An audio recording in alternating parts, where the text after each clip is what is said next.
Forms of business का अगला रूप होता है पार्टनरशिप। जैसे जैसे बिजनेस बढ़ते चले जाता है, बिजनेस एक्सपेंड होता है, तो अकेला एक इंसान उस बिजनेस को सही तरीके से चला नहीं पाता है और तब उसे पार्टनर्स की रिक्वायरमेंट होती है। आजकल स्मॉल स्केल और मीडियम स्केल बिजनेस में पार्टनरशिप काफ़ी फेमस होते जा रहा है। अब पार्टनरशिप की डेफिनेशन क्या है? तो partnership is an association between two or more person to carry out a business and to share profit and loss mutually.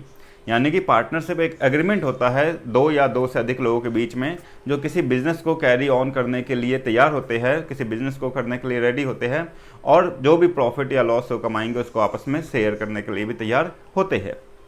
Partnership का फीचर्स क्या क्या है? तो फर्स्ट फीचर है मेंबरशिप। पार्टनरशिप में कम से कम 2 मेंबर होने ही चाहिए। सिंगल पर्सन का कोई पार्टनरशिप नहीं हो सकता है। तो मिनिमम 2 और मैक्सिमम 20 है, किसी किसी बिजनेस में मैक्सिमम 50 भी है। तो 2 या 2 से अधिक होने चाहिए और 20 तक होने चाहिए। ये एक फीचर है पार्टनरशिप का। उसके बाद अगला फीचर है अग्रीमेंट। पार्टनर्स के बीच में अग्रीमेंट होता है बिजनेस को रिलेटेड, प्रॉफिट एंड लॉस को रिलेटेड, काम को रिलेटेड, और किस तरीके से कौन सा पार्टनर क्या काम करेगा, आपस में interest on capital, interest on drawing कैसे शेयरिंग करेंगे, अगर पार्टनर को सैलरी मिलेगी, कमीशन मिलेगा तो वो कैसे मिलेगा, पार्टनर्स किस तरीके से ड्राइंग कर सकते हैं यानी कि पैसे बिजनेस से निकाल सकते हैं, उनका क्या इंटरेस्ट उसे पे करना होगा, तो वगैरह वगैरह। तो इस तरीके से पार्टनर्स आपस में एग्रीमेंट बनाते हैं। वैसे एग्रीमेंट रिटन भी हो सकता है या फिर ओरल भी हो सकता है, लेकिन रिटन ज़्यादा डिजायरेबल है। रिटन पार्टनरशिप को पार्टनरशिप डीड कहते हैं, जिसमें सारी डिटेल लिखी होती।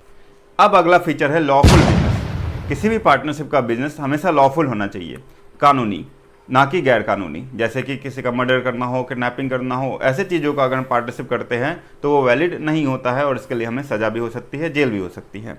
उसके बाद नेक्स्ट है प्रॉफिट शेयरिंग। जब भी हम बिजनेस करते हैं पार्टनरशिप में तो हम प्रॉफिट जो भी होता है उसको आपस में शेयर करते हैं। ज़्यादातर बच्चों को लगता है कि प्रॉफिट 50-50 ही शेयर होता है, तो ऐसा नहीं है। ये पार्टनर के बीच में डिपेंड करता है वो किस तरीके से एग्री है। प्रॉफिट शेयरिंग 80-20 का भी हो सकता है, 30-70 का भी हो सकता है, 60-40 का भी हो सकता है और वगैरह वगैरह। लेकिन ये आपस में पहले से ही तय कर लिया जाता है, पार्टनर पहले से ही डिसाइडेड होते हैं। उसके बाद अगला है लाइबिलिटी। हर पार्टनर के ऊपर लाइबिलिटी होती है। वो लाइबिलिटी होती है बिजनेस को चलाने की और बिजनेस के लॉस को झेलने की। अगर आप प्रॉफिट कमा रहे हैं तो लॉस में भी आपकी उतनी ही हिस्सेदारी होगी। यहाँ एक इस तरीके की लाइबिलिटी है कि अगर कोई एक पार्टनर गलती करता है और लॉस कर देता है तो उसके भरपाई बाकी पार्टनर को भी करनी होती है और भरपाई के लिए पार्टनर को अपना पर्सनल एसेट्स भी बेचना पड़ता है। अगला फीचर है म्यूचुअल एजेंसी। म्यूचुअल एजेंसी का मतलब सारे पार्टनर मिलकर ही डिसीजन लेंगे। कोई एक पर्सन अपनी मनमानी नहीं कर सकता है। जैसे कि सपोज करो कहीं से सामान लाना है तो उसके लिए सारे ही पार्टनर तैयार होंगे।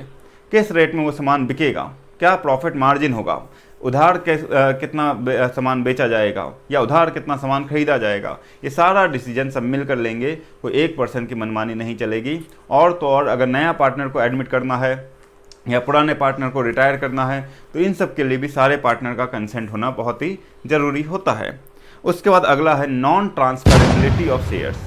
यानी कि पार्टनरशिप का देखा जाए तो ये डिमेरिट भी है कि पार्टनर अपना शेयर यानी कि अपना हिस्सेदारी, अपनी रिस्पॉन्सिबिलिटी, अपना काम किसी और को नहीं शेयर कर सकते हैं, किसी और को ट्रांसफ़र नहीं कर सकते हैं। यानी कि अगर हम पार्टनर है तो हमें ही वो सारा बिजनेस देखना होगा, हमें ही सब कुछ संभालना होगा। हम अपना पार्टनरशिप किसी और को नहीं दे सकते हैं। उसके बाद नेक्स्ट है रजिस्ट्रेशन। पार्टनरशिप को रजिस्ट्रेशन करना चाहिए, हालांकि ये कंपलसरी नहीं है, लेकिन इंडियन पार्टनरशिप एक्ट कहता है कि पार्टनरशिप रजिस्टर्ड हो तो वो ज़्यादा अच्छा है। फिर वो लॉफुल उसकी एक वैल्यू हो जाती है और रजिस्टर्ड पार्टनरशिप किसी पे केस कर सकता है और जबकि अनरजिस्टर्ड पार्टनरशिप किसी पर केस नहीं कर सकता है। तो ये डिफरेंस है। उसके बाद अगला है मैनेजमेंट। पार्टनरशिप में हर पार्टनर को मैनेजमेंट का राइट है। हर पार्टनर मिलकर ही मैनेजमेंट करेंगे। जैसा अभी मैंने बताया कि कोई एक पार्टनर अपनी मनमानी नहीं करेगा, दूसरा पार्टनर मनमानी नहीं करेगा, ऐसा नहीं चलेगा। सारा मैनेजमेंट पार्टनर मिलकर ही करेंगे। और उसके बाद होता है लास्ट फीचर है टाइम पीरियड। पार्टनरशिप देखा गया है कि कुछ टाइम पीरियड के लिए ही बनता है, जैसे पहले से ही डिसाइडेड होता है कि इतने दिनों के लिए, इतने सालों के लिए, इतने महीनों के लिए पार्टनरशिप है। या फिर अगर डिसाइडेड नहीं है तो हो सकता है किसी एक पार्टनर की डेथ हो जाए या रिटायरमेंट हो जाए, तो वहाँ पर देखा गया है कि पार्टनरशिप डिजॉल्व हो जाता है।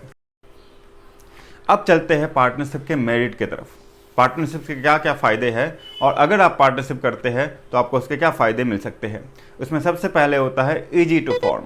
पार्टनरशिप को बनाना बहुत ही आसान है। जैसा मैंने अभी बताया कि पार्टनरशिप के लिए रजिस्ट्रेशन की भी ज़्यादा रिक्वायरमेंट नहीं होती है, कंपलसरी नहीं है, और एग्रीमेंट भी ओरल चल सकता है। तो इसका मतलब पार्टनरशिप को अगर हम फॉर्म करना चाहे, 2-3 लोग मिलकर कोई पार्टनरशिप बिजनेस करना चाहे तो वो आसानी से कर सकते हैं। नेक्स्ट है लार्ज फाइनेंशियल रिसोर्सेस, यानी कि पार्टनरशिप में फाइनेंशियल रिसोर्स, पैसे ज़्यादा होते हैं। सपोज करो 4 पार्टनर है, चारों पार्टनर ने अगर 5-5 लाख रुपए भी मिलाए तो 20 लाख रुपए इकट्ठे हो गए। लेकिन अगर यही बिजनेस आप अकेले कर रहे होते तो आप सिर्फ 5 लाख से ही उस बिजनेस को करते। तो यानी कि जितने ज़्यादा पार्टनर होते जाएंगे उतने ज़्यादा फाइनेंशियल रिसोर्स आते जाएंगे और बिजनेस उतना वास्ट लेवल पे आप कैरी आउट कर सकते हैं। उसके बाद है रिस्क शेयरिंग। पार्टनरशिप में जो भी लॉस होने का रिस्क है वो बढ़ जाता है। मान लो अगर आप अकेले कोई बिजनेस कर रहे हैं और उसमें लॉस हो गया तो सारा का सारा लॉस आपके जेब से जाएगा। लेकिन यही अगर पार्टनरशिप के अंडर है तो जो भी लॉस हुआ है वो लोगों के बीच में, पार्टनर्स के बीच में डिस्ट्रीब्यूट हो जाएगा, डिवाइड हो जाएगा प्रॉफिट शेयरिंग रेशियो के अकॉर्डिंग। उसके बाद है डिवीजन ऑफ वर्क, यानी कि काम भी बढ़ जाता है। जितने ज़्यादा पार्टनर होते हैं उतना ज़्यादा काम बढ़ जाता है। सबको सबके क्वालिफिकेशन के हिसाब से काम मिल जाता है। इससे काम स्मूथली भी होता है और एक उसमें अच्छा सा इफेक्ट भी आता है। अगला मेरिट है मोटिवेशन। पार्टनर्स आपस में मोटिवेटेड होते हैं। 3-4-5 पार्टनर होते हैं तो वो हमेशा मोटिवेटेड होते हैं, यानी कि अगर एक पार्टनर पीछे पड़ा, ढीला पड़ गया तो बाकी पार्टनर उसको आगे की तरफ बढ़ाते हैं। यही अगर आप अकेले बिजनेस कर रहे होते तो हो सकता है कभी आपका मोटिवेशन लो हो जाए, कभी हाई हो जाए, कोई आपको प्रॉम्प्ट करने वाला नहीं हो। लेकिन पार्टनरशिप में ऐसा नहीं होता है, सब एक दूसरे को प्रॉम्प्ट करते हैं, एक दूसरे को आगे लेकर चलते हैं। उसके बाद नेक्स्ट है सीक्रेसी। पार्टनरशिप में सीक्रेसी यानी कि गोपनीयता बनी रहती है। पार्टनर्स सारा बिजनेस आप आपस में ही तय करके करते हैं, लेकिन ये बात वो किसी और को बताते नहीं हैं। तो यहाँ पे पार्टनरशिप और बिजनेस की सीक्रेसी बनी रहती है कि कहाँ से वो सामान लेकर आए हैं, कितने किस रेट में सामान लेकर आए हैं, कितना प्रॉफिट उन्होंने कमाया है, ये सब वो किसी और पब्लिक को शेयर करते नहीं हैं। उसके बाद नेक्स्ट है फ्लेक्सिबिलिटी। पार्टनर्स के बीच में फ्लेक्सिबिलिटी होती है कि वो कब बिजनेस करने आए, किस तरीके का बिजनेस करे। और सपोज करो अगर 2 पार्टनर है तो एक पार्टनर को छुट्टी चाहिए तो वो कर सकता है, दूसरा पार्टनर बिजनेस चला लेगा। या फिर आपस में वो टाइम डिसाइड कर सकते हैं कि लंच से पहले एक पार्टनर आ गया, लंच के बाद दूसरा पार्टनर आ गया। तो वो म्यूचुअल एग्रीमेंट के अनुसार फ्लेक्सिबिलिटी होती है बिजनेस आवर को लेकर, बिजनेस टाइम टेबल को लेकर। उसके बाद नेक्स्ट है स्कोप फॉर एक्सपेंशन। पार्टनरशिप में बिजनेस को एक्सपेंड करने का स्कोप हमेशा रहता है, यानी कि जितने ज़्यादा पार्टनर होंगे उतना ज़्यादा फंड इकट्ठा होगा, पैसे इकट्ठे होंगे और उतना ज़्यादा बिजनेस को स्कोप किया जा सकेगा। लेकिन इसके कुछ डिमेरिट भी है, कुछ नुकसान भी है।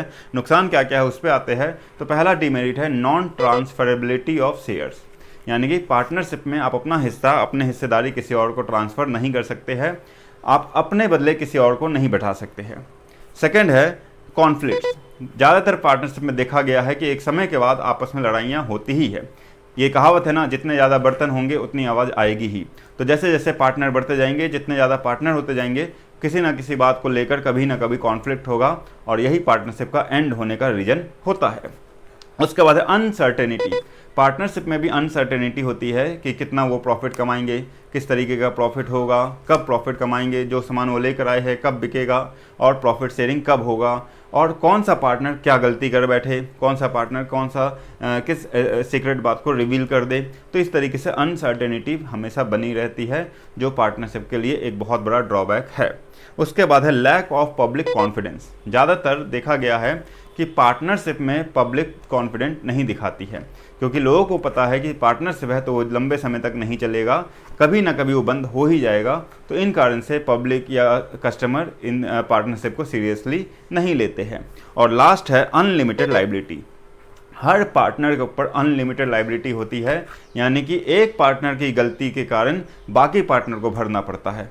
अगर एक पार्टनर ने कोई लॉस किया है तो उसकी भरपाई बाकी सबको अपने पर्सनल एसेट्स को बेचकर भी करने होते हैं। तो ये थे पार्टनरशिप के मेरिट और डीमेरिट। अभी और भी पार्टनरशिप के बारे में जानने के लिए आगे की वीडियो जरूर देखें और इस चैनल को लाइक और सब्सक्राइब जरूर करें। Thank you.